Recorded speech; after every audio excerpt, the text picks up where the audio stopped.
ভারতের প্রধানমন্ত্রী নরেন্দ্র মোদীর দল বিজেপি পশ্চিমবঙ্গের ক্ষমতায় আসার প্রভাব কেমন হবে এমন প্রশ্ন এখন বিভিন্ন মহলে।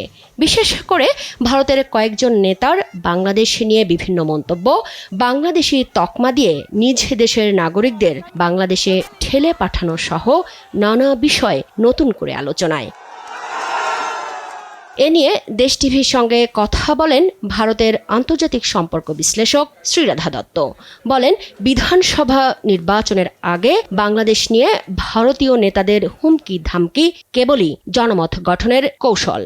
পলিটিক্যাল রেটরিকের ওপর আমার মনে হয় না সম্পর্কটা based at all. Prime minister Modi বলুন বা প্রাইম মিনিস্টার তারেক রহমান বলুন, দুজনেই বলেছে আমরা দুজনে একসঙ্গে কাজ করতে চাইবো। ইতিমধ্যে আমরা এটাও শুনেছি, প্রাইম মিনিস্টার তারেক রহমান বলেছেন যে বিজেপি এন্ড বিএনপির একটা পলিটিক্যাল ডায়ালগ হবার কথা। তো আমি তো এটা খুবই ভালো দিকে দেখছি যে এই যে ডায়ালগের মধ্যে আই এম শিওর বা ওয়েস্ট বেঙ্গলের যে বিজেপি স্টেট গভর্নমেন্ট বা যারা থাকবে পলিটিক্যাল লিডার্স, তারাও এই ডায়ালগে যুক্ত হবে। তো তারা নিশ্চয়ই দেখবে যে কিভাবে ওয়েস্ট বেঙ্গল অ্যান্ড বাংলাদেশ একসঙ্গে এগিয়ে যেতে পারে। বিজেপির জয়ে অমীমাংসিত বিষয়ে সমাধানের দরজা খুলতে পারে বলেই মত তার।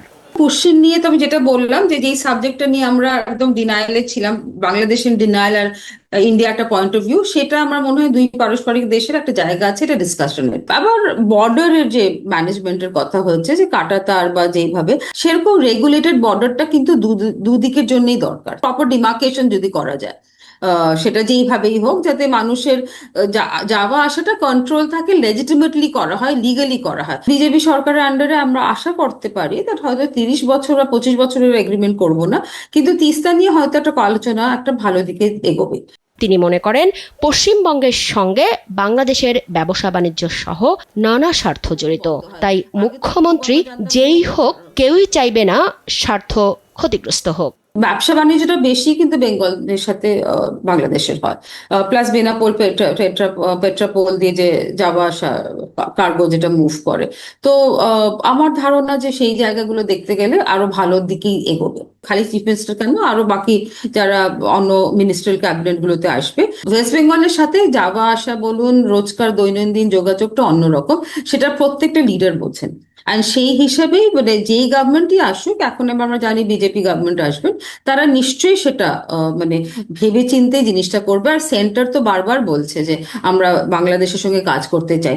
সেন্টার স্টেট এক পলিটিক্যাল পার্টি, তো এটা তো আমার তো মনে হয় কোনো এটাতে মানে ডাউটই থাকতে পারে না যে আমরা সেন্টার যেটা চাইবে বলবে, ওয়েস্ট বেঙ্গল গভর্নমেন্ট সেটাকেই সাপোর্টটা দেবে। দুদেশের সম্পর্ক স্থিতিশীল রাখতে সামাজিক মাধ্যমের গুজব এড়িয়ে যাওয়ার কথাও বলেন ভারতীয় এ বিশ্লেষক। সোশ্যাল মিডিয়া আপনাদেরটাও খুব খারাপ, আমাদেরটাও খুব খারাপ, কারণ ওটার বেসিসে না আমাদের পলিটিক্যাল সায়েন্টিস্ট হিসাবে আমরা কোনো আলোচনা করতে পারি, না আমরা পলিসি কোনো ইনপুট পাই সেটার থেকে। মুক্তা মাহমুদ, দেশ টিভি, ঢাকা।